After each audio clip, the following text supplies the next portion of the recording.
Bonjour à toutes et à tous. Donc, bienvenue dans ce premier interview où j'ai l'honneur d'accueillir Luce Angeli.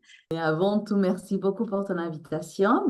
C'est un honneur d'être ici et pouvoir partager enfin, un peu une histoire. Cette interview, c'est vraiment dans l'idée d'interviewer des femmes dans une vie ordinaire, mais qui ont une vie extraordinaire. Donc, merci Luce d'avoir répondu oui à cet appel. Donc, Luce, on s'est rencontrés à la Journée de l'Audace il y a 2 ans. On a eu la chance de partager une scène.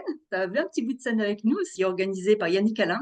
Et il y a aussi Sonia Chardonnens, qui est aussi voilà, une femme sans qui je pense que la Journée de l'Audace n'aurait pas lieu, parce que vraiment, elle bosse comme une dingue sur le projet et elle est vraiment présente. Plus, tu as écrit un livre, J'aurais dû mourir. J'aurais dû mourir. J'aurais dû. C'est très important. Donc, ce livre, justement, bah, c'est ça qui m'a amené aussi à vouloir t'interviewer. Donc, bah, dis-moi ce qui a fait que tu as écrit ce livre. Raconte-moi un petit peu ton histoire Bon. par rapport à ça. Une histoire des 7 livres que j'aurais dû mourir. Disons que ma vie m'a transformée en quelque sorte. Ça a commencé quand le médecin m'a dit que je devais mourir et Mhm. qu'il me restait quelques semaines. C'est pas des mois, c'est des semaines. Et j'ai écrit le livre parce que c'est pas parce que c'est le miracle de pouvoir me donner l'opportunité de continuer à vivre. C'est juste le miracle aussi de dire on peut, on peut faire la chose différemment. On peut le faire les choses sans s'efforcer, mais surtout avec amour et tendresse.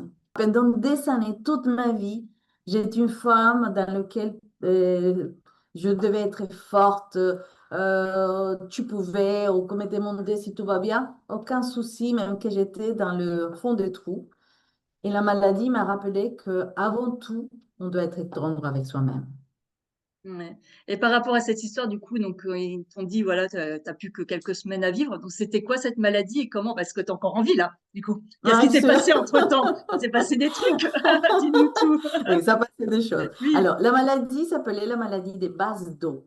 C'est une maladie auto-immune dans laquelle elle attaque la thyroïde. Donc, moi, je m'attaquais à moi-même. C'est une maladie il y a énormément de personnes dans le monde qui peuvent avoir cette maladie. Ils vivent normalement parce qu'il y a des médicaments qui peuvent les accompagner. La grosse différence avec moi, c'est que tous les médicaments qui me sont donnés pour traiter ou vivre moyennement avec sa maladie, mon corps, il a refusé complètement. Ça produisait effets secondaires très importants, aggravait plus la maladie, aggravait plus ma situation, et le médecin s'est trouvé sans aucun moyen de pouvoir ni traiter, ni guérir, ni rien du tout avec sa maladie. Mon corps, il a refusé. Donc, j'ai pesé moins de 40 kilos avec des réactions horriblement fortes et perte des masses musculaires, perte de mémoire constante. Et quand le médecin m'a dit, je vais mourir, je suis colombienne.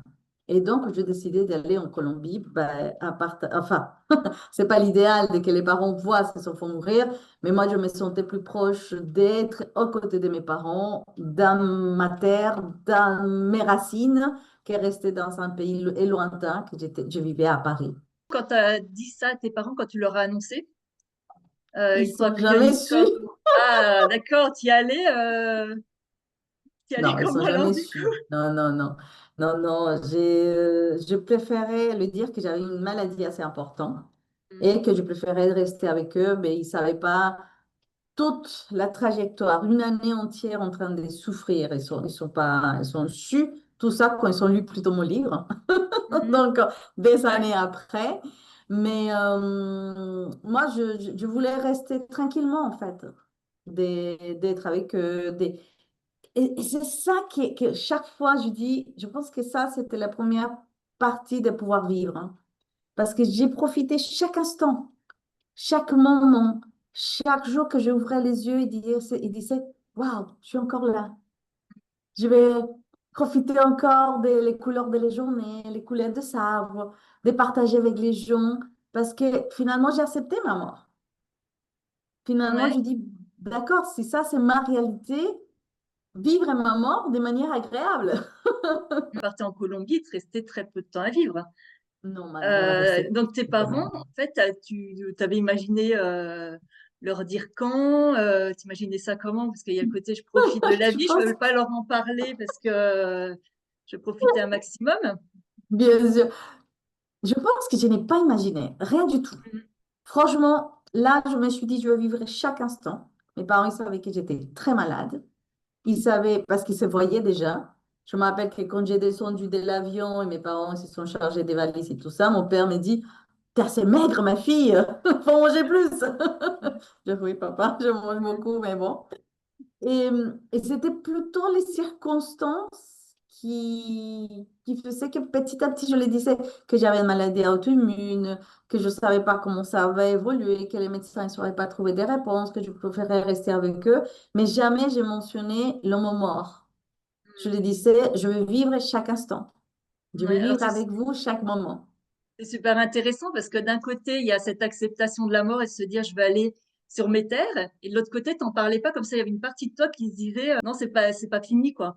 Non, je pense que je l'avais accepté entièrement.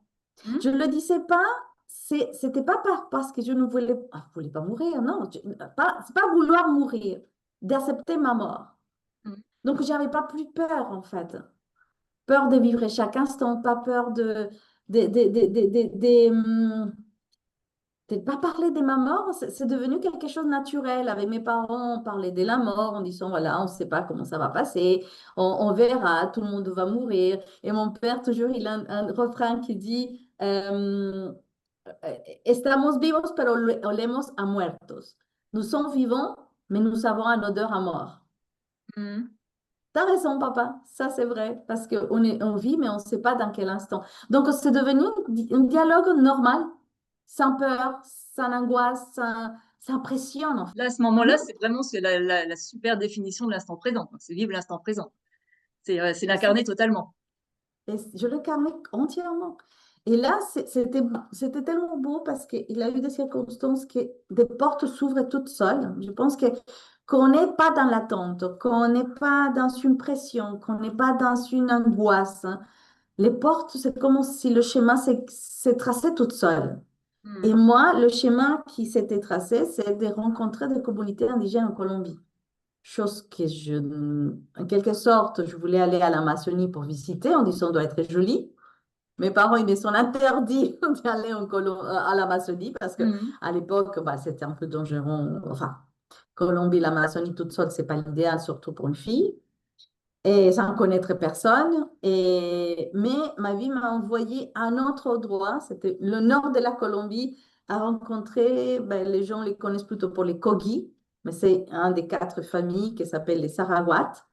Et c'est plutôt eux qui, avec des prières simples, ils me sont redonné la possibilité de dire, tu vas continuer à porter quelque chose à l'humanité. Et je, waouh, c'est des gros mots. Pas de pression, s'il te plaît, pas de pression. Ouais.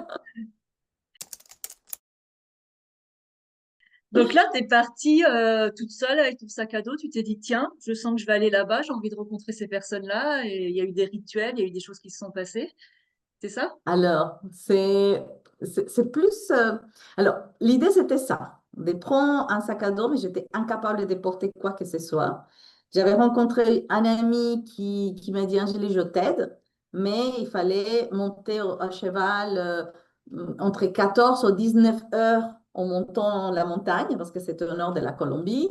Et il me disait si j'étais capable. Je dis, bah, je suis là, allons-y. Enfin, j'ai rien à perdre, je ne suis pas à la recherche de la vie ou de la mort, ça là, je suis là, j'ai rien à perdre. Et curieusement, un jour, il m'appelle, il me dit, tu sais, Angélie, enfin, je ne sais pas exactement l'expression en français, je sais que ça existe, je te le dis en espagnol et après je une Ouais, traduction approximative. Si Mohamed ne va à la montagne viene à ti. Si Mohamed ne va pas à la montagne vient à toi.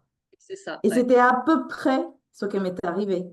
Je Mhm. n'ai pas été à la montagne avec 19 heures de voyage. C'était plutôt eux qui sont venus à sa maison et lui, il ne s'attendait pas. Et lui, il dit à le mamo, parce que ça s'appelle mamo en Colombie, c'est l'expression chaman, c'est une autre chose, c'est notre histoire. Ah Et ouais. le mamo, et lui il voulait l'expliquer, ma situation. Et le mamo, apparemment, lui dit, tu me dis rien du tout, mais tu lui dis à ses filles de venir à demain, à 5 heures du matin, ici à la maison. Et Mhm. le mamo ne savait pas, mais tu dis, et ses filles, elle avait besoin d'aide. Et le jour du lendemain, mon père, il m'amène à 5 heures du matin. Et c'est là à 1 heure et demie, après un voyage de 19 Ah ouais. heures, je ne sais pas quoi, ça est Mhm. devenu un voyage d'1 heure et demie. Mhm. Et là, j'ai trouvé des principes de vie, des philosophies de vie avec des choses tellement simples. C'est pas la cérémonie qu'on voit dans les films, c'est pas ça. Ah ouais. Ils me sont guéris juste avec des cotons. Mhm. Et c'est ça qui est assez Avec... extraordinaire, c'est la force de l'intention aussi. Là, j'ai appris que les meilleures techniques, ça peut être simple Mhm. et plus rapide. Et je me suis dit, si moi je me suis guérie avec une thérapie, si on peut appeler des thérapies, une cérémonie la plus simple du monde, la plus facile du monde, donc c'est toucher des cotons. Lui, il faisait ses prières, bien évidemment, avec sa langue, que je ne pourrais jamais les répéter. Ouais. Mais c'était juste rouler des cotons, quelque chose qu'eux, ils appellent pagamentos. C'est-à-dire payer à la mère nature et sortir cette maladie pour que la mère nature fasse ce qu'elle doit faire. Mhm. C'est elle qui prenait la décision de ce que je dois faire. Mais mon intention, et c'est ça, c'est très intéressant parce que c'est thérapeutique, pour guérir quelque chose, il faut se mettre en action. Il faut se mettre en mouvement. Je suis allée vers lui, même avec mon imaginaire, que c'était 16-19 heures de voyage. Moi, je me voyais déjà en action vers Mhm. une transformation, une guérison ou une paix intérieure, peu importe. Et ce mouvement fait que déjà, il y a plus de 50% de ma maladie qui était plus guérie. Je me sentais pleine. Intéressant parce que ça rejoint vraiment la manière dont tu es allé là-bas en Colombie. C'est-à-dire, c'est l'instant présent. Et en fait, l'instant présent, des fois, mes clients, je leur dis, mais en fait, oui, c'est simple la vie. En fait, c'est juste, on vit dans l'instant présent, on vit super bien. On n'est plus dans le passé, dans l'ego, etc. Bah, c'est quelque chose qui est facile à dire, qui est simple à dire. En fait, on s'est complètement déconnecté de ça. Oui, oui, oui, oui. Et du coup, on doit réapprendre à vivre comme ça, quoi. Oui, oui, oui, oui, oui. Mais enfin, nous sommes des êtres humains, encore on n'a pas des selles, des anges et tout Ah oui, ça. on a bossé, hein. Encore on doit apprendre pas mal de choses. Mais ces moments, je sais que le moment présent, je l'ai vécu. J'avais pas le peur de savoir demain qu'est-ce qui va arriver ou qu'est-ce que j'ai vécu, mais qu'est-ce que je suis en train de vivre là. Et c'était super intéressant de sentir qu'il n'y avait pas autre chose que ces moments-là et que tu n'as pas peur de marcher parce que les jours de lendemain, ça va une autre surprise. Je dis que c'était la première leçon de vie de chaque jour. Vraiment, je remercie. Si c'était semaine que j'avais mourir, je suis encore à la recherche de Ah cette ouais. semaine. Mais donc, j'ai décidé de vivre ça tous les jours, en fait. Sans dire que je n'ai pas peur, sans dire que je n'ai pas des expériences de vie sympathiques, sans dire non, parce que, encore, nous sommes des humains et on est venu incarner quelque chose dans cette terre. Et à partir de quel moment, du coup, tu t'es senti guérie? C'est juste à ce moment-là, quand tu as ressenti les choses, tu t'es dit, ah bah oui, il y a quelque chose qui se passe en moi, je me sens guérie, ou ça a mis du temps pour que tu te rendes compte que la maladie n'était plus là, ou qu'il y a des choses où c'était un processus? Là, le dernier jour, parce que c'était 12 jours des rencontres avec le maman, il a fini sa cérémonie, enfin cérémonie, on va parler des cérémonies, quand il a fini cette rencontre avec moi, je pars, il me dit au revoir, parce qu'il a parlé une espagnol assez approximative, Mhm. c'est pas l'espagnol espagnol. Il me dit, tu peux partir, je te souhaite le meilleur, et là, tu te vas guérir. Et surtout, tu vas grossir. Et je me Bon signe. retourne, Ouais. et je me retourne et me dis, mais pas beaucoup quand même. Mhm. Et là, pour moi, c'est évident, c'est bon, je suis guérie. Mhm. Ouais, Parce que ça faisait extraordinaire. des Ouais. mois et des mois que je ne sentais pas le rire. Mhm. Je ne vivrais pas dans l'émotion de la joie. Et ces moments-là, que je sentais le rire, oh, j'avais envie de pleurer. Même je me rappelle, j'ai envie de pleurer maintenant. Ouais. Parce que je sentais que je ne marchais pas avec une autre vibration. Mm. Et je devais dire quelque chose que j'ai entendu, ça fait très, très peu, très, très peu. Mm. Et j'adore écouter des podcasts. Et il y a un podcast qui dit une personne, la pire chose que peut faire l'être humain, c'est pas tuer une personne, c'est pas voler, c'est pas voler de dérober une personne, c'est pas vivre. Mm. Et Totalement. vivre, c'est rire. Mm, mm, mm. Et là, je dis, waouh, c'est ça que j'avais vécu. C'est rire, même que j'étais encore maigre, j'étais un squelette Ah avec ouais. enrobé de chair. Mais tu vas rigoler. Les jours qu'on a fait la C200, qu'on a fait les congrès, la conférence à Genève avec Mm. Sonia, je sortais des photos de mon processus des maladies. J'ai pas beaucoup. Je pense que Mm. j'ai eu 5 ou 6 photos dans lesquelles se voyait un peu maigre, mais j'ai pas trop.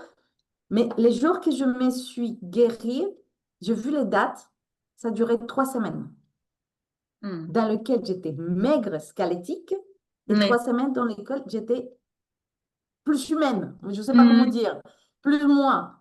Et là, j'ai vu, parce que j'adore mettre des dates dans les photos, Mm. et là, c'était 3 semaines. Et je dis, waouh, c'est passé 3 semaines. Mm. Dans ce que tu dis, il y a le côté, bah, je me suis remplie. En fait, c'est pas seulement se remplir, c'est se remplir d'énergie, remplir de joie. Comme tu dis, en fait, tu te sentais vivante.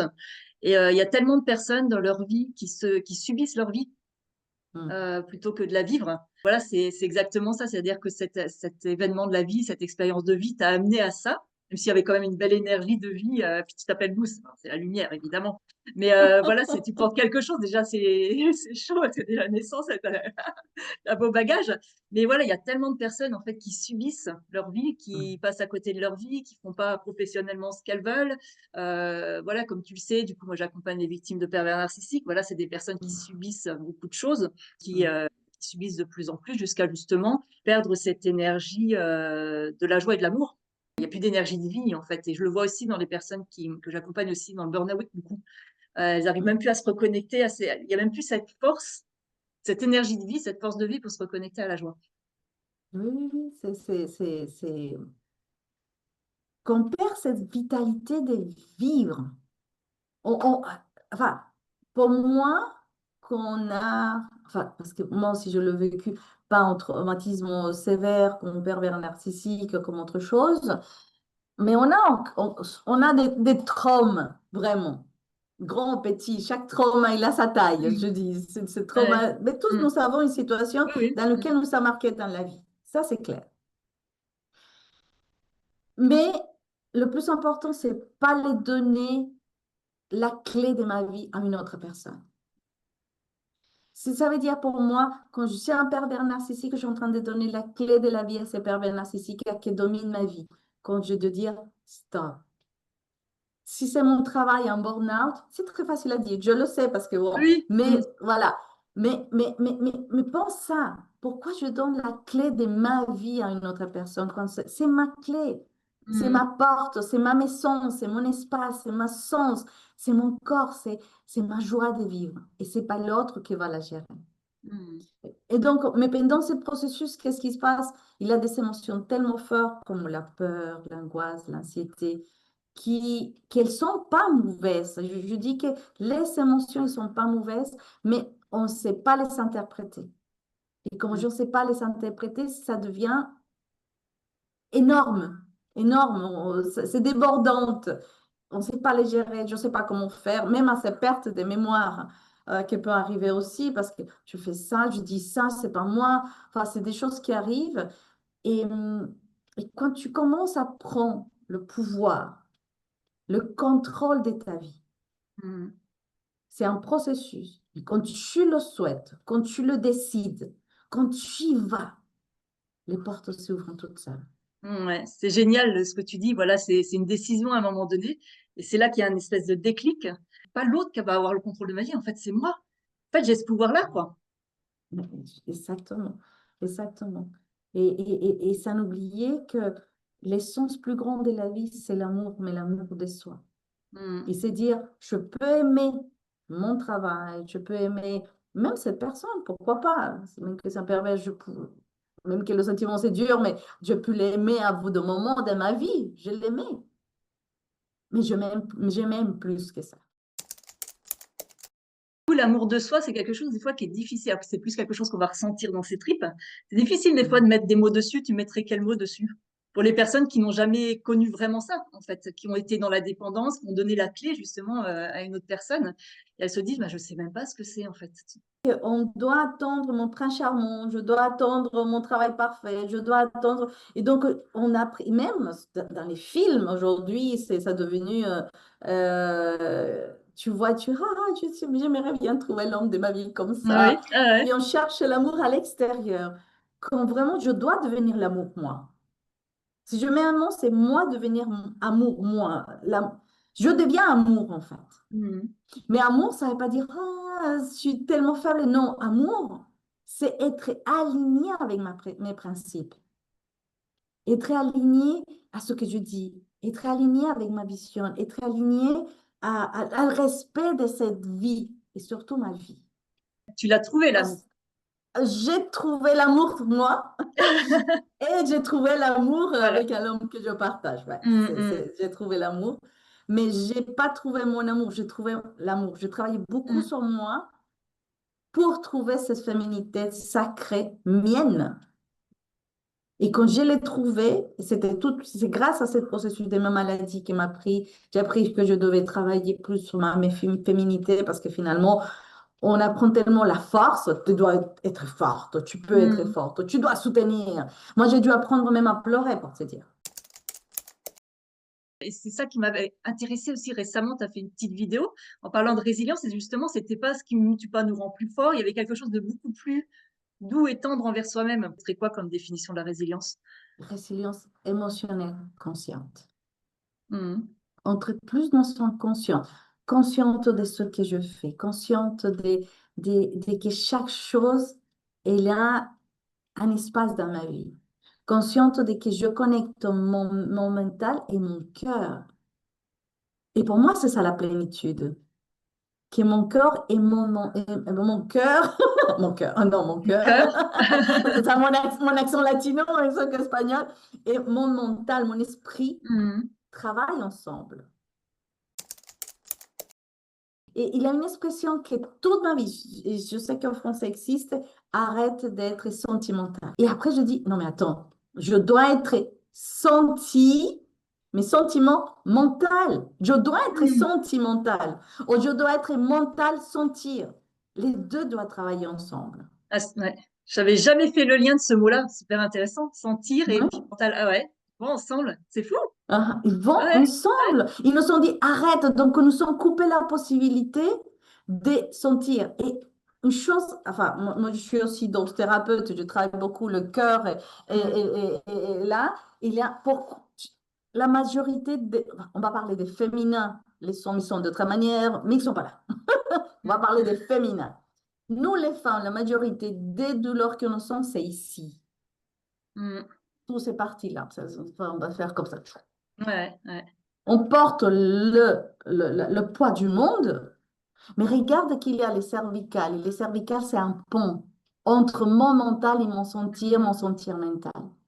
Donc, imagine pourquoi on fait tellement de douleurs là, parce que soit qu'on devient trop mental, on devient trop sentimental. Pardon, trop sentiment, mais on ne fonctionne pas. Quand tu connectes ça, quand j'ai connecté ça, c'est que j'ai trouvé l'homme de ma vie. Mhm. Génial. Ouais, j'avais jamais fait le lien. Et oui, je confirme. Les douleurs, elles sont bien. C'est le pont C'est entre tout les ça. deux. Voilà, c'est Je suis pas. Encore, je suis. Mais que je m'appelle Los Angeles, ça veut pas dire que j'ai des songes de sel dans mes épaules, non. vrai. Encore, j'apprends. Mais c'est Ouais. quelque chose que j'ai dit tout le temps. Nous devons être sentimental. Sentir et mental, mental et sentir. Travaillons ensemble. Avec ça, pour moi, c'est arriver à la plénitude. Mm. Tu me posais tout à l'heure une question sur j'ai trouvé l'amour, en fait. Mm. Et quand j'ai trouvé l'homme qui est aujourd'hui mon mari, Je vivais à Paris, en fait. Et lui, il me dit, c'est hors des questions que je pars des Suisses pour aller à vivre en France, à Paris. Il me dit, hors des questions. Donc, pratiquement, c'était moi de prendre la décision de partir. Mm. Et, et c'était tellement impressionnant quand cet alignement que je sentais mon corps tranquille. Ma tête pourrait me dire, ah, mais t'es folle, tu vas laisser ton travail, ton stabilité, 14 Mm. ans en France, tout ce que tu as construit. Mm. Et mon corps me disait, t'inquiète, ça c'est ton schéma. Je suis en amour de moi, je me sens en sécurité intérieure, donc je peux aller, je peux partir par amour pour quelqu'un d'autre, peu importe, enfin, je le ressens, et puis peu importe, même si ça fonctionne pas, tu te sens tellement en sécurité intérieure que quoi qu'il arrive, tu as cette confiance en toi pour bah, justement pour rebondir, pour que ça se passe bien après derrière, de toute façon, quoi. Exactement. Exactement. Luz, je te laisse voilà, du coup, donner quelques informations par rapport à toi. Du coup, il y a le livre que tu as écrit. Je sais que tu fais tu es beaucoup dans le mouvement aussi. Si tu pouvais nous dire un petit peu voilà, ton actualité, ce que tu fais sur Genève. Je suis coach en résilience émotionnelle, ça c'est mon travail. Je travaille avec des femmes qui souhaitent vivre, ok, vivre une migration émotionnelle. La migration émotionnelle, c'est quand c'est pas parce que je suis migrante que je viens de notre pays, non. La migration émotionnelle, c'est que quand j'ai arrêté d'être une version de moi que ça ne me convient plus du tout à devenir une autre version. Et cette transition, on est en migration émotionnelle. On doit apprendre à vivre avec nos émotions, à rire et à sentir. Donc ça, c'est un peu mon travail. Je travaille le corps, donc je suis art thérapeute. Je crée quelque chose qui s'appelle la neurodanse, parce que pour moi, le corps, le mental et l'émotion, si on travaille ensemble, je pense qu'on peut vraiment nous donner l'opportunité de construire quelque chose de différent comme femme dans une structure plus féminine, plus en émotion.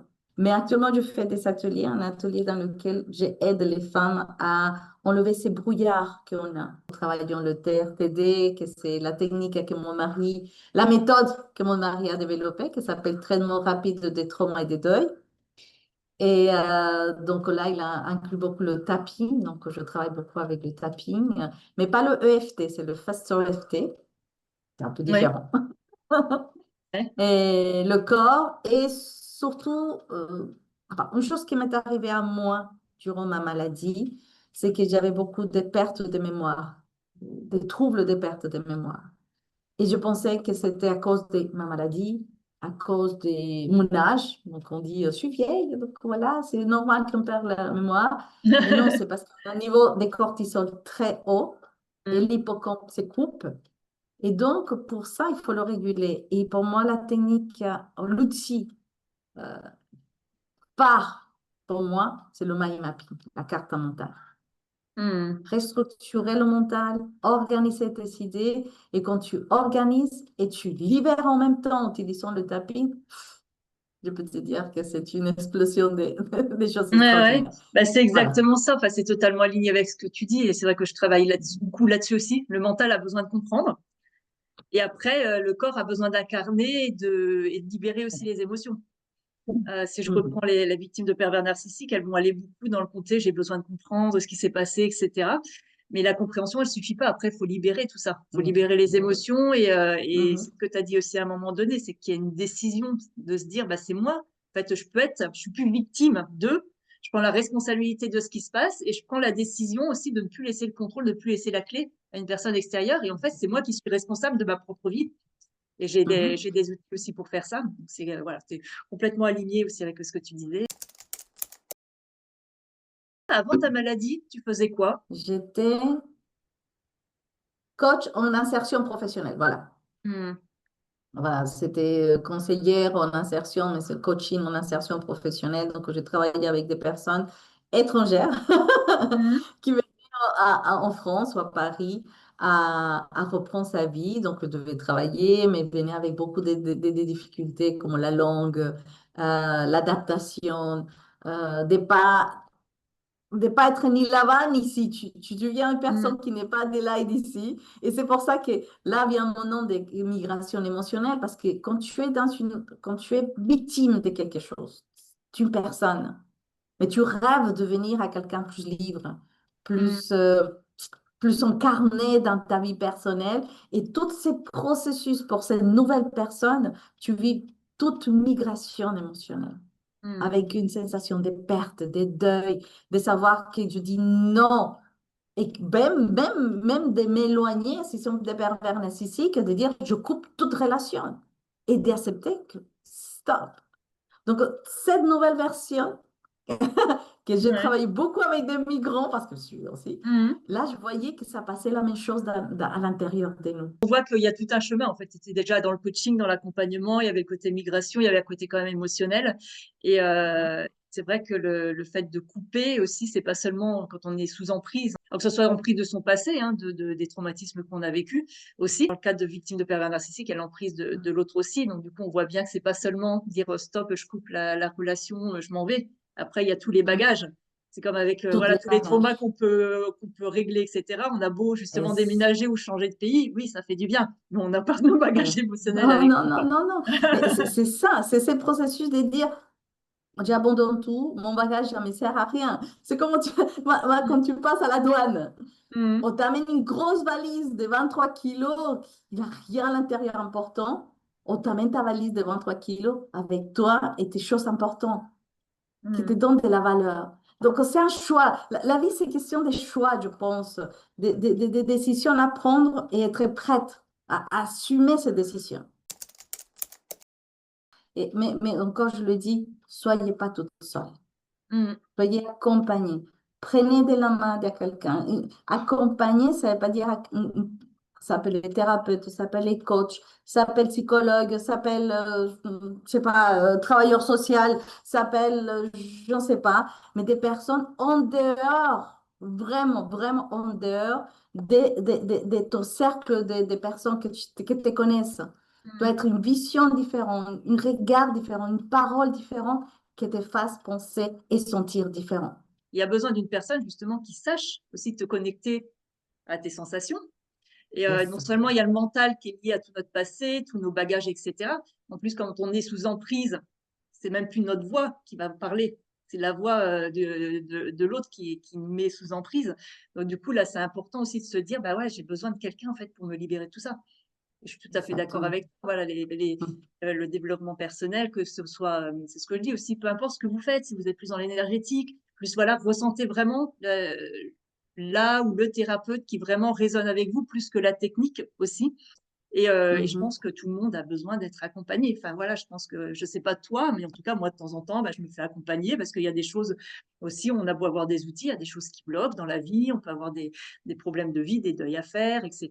Donc, on a besoin toujours. Et en fait, quand on est C'est dedans, on se dit, mais en fait, absolument. c'est tellement extraordinaire en fait de se faire accompagner quand on sait les résultats après qu'il y a derrière, plutôt que de rester Mm, coincé sur quelque chose et qu'on ait besoin d'événements un peu durs qui vont nous faire mm, comprendre et mm. nous remettre un peu là où on doit être. Merci beaucoup, Lou. C'était une super interview. Franchement, c'est génial parce que voilà, on avait préparé une certaine manière de faire et puis aussi on a laissé justement le sentimental se faire aussi et ressentir justement. Je voulais finir par une phrase que j'aime beaucoup, en fait, qui résume un petit peu tout ça. C'est on est à la vie. Daraluz, d'ailleurs, c'est en espagnol, ça veut dire c'est la naissance. Donc, on a cette naissance-là. Il y a la mort et entre les deux, il y a l'amour. Donc, on en fait ce Mm. qu'on veut. Et en tout cas, c'est important de toujours se reconnecter à son cœur, à l'amour de soi, pouvoir mieux donner aux Mhm. autres et puis s'attirer aussi des personnes qui sont dans cet amour-là. Absolument. Merci beaucoup à toi. Merci.